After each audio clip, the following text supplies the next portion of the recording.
घटगाँ सांबादिक संघर प्रथम बैठक अनुष्ठित। घटगाँ सांबादिक संघर पंजीकरण पर प्रथम साधारण बैठक निकटस्थ 20 नंबर जातीय राजपथ पार्श्वस्थ हाईवे ढाबा एंड काफे रे अनुष्ठित होइछि। संघर सभापति समित प्रधान आवाहकत्व आयोजित यह बैठक रे केन्दुझर संसद प्रतिनिधि अखिल पात्र मुख्य अतिथि भाव जोगदे गणमाध्यम और सांबादिकता बिना सुस्थ लोकतंत्र कल्पना संभव नुहे कहवा संगे संगे सांबादिकता समाज आईना भली काम करी सत्य को प्रतिबिंबित करे बोली कहिथिले।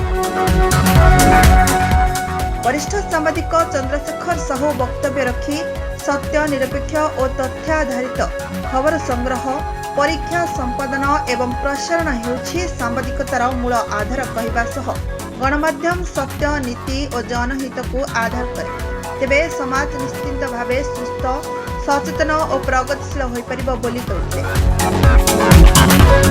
संघर उपदेष्टा नारायण पलेई फेक न्यूज और भूल सूचना जोगु समाज रे सृष्टि होतिबा भ्रांति और अशांति प्रति गभीर चिंता प्रकाश करी खबर प्रसारण पूर्व सठिक तथ्य जांच और निरपेक्षता अवलंबन को सुस्थ सांबादिकतार परिचय बोली कहिथिले। अन्यतम उपदेष्टा प्रफुल्ल कुमार साहू आगामी दिन में संघ पक्षर जनहितकर कार्य करा नहीं मत प्रकाश करथिले। साधारण संपादक जोगेश पंडा आगामी कार्यक्रम संपर्क में आलोचना करी धन्यवाद अर्पण करथिले।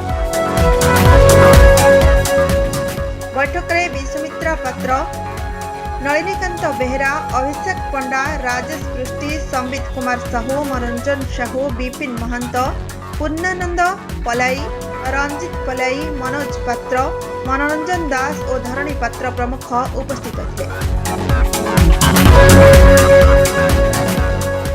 घटगाँ मनोज पात्र रिपोर्ट फट न्यूज टाइम।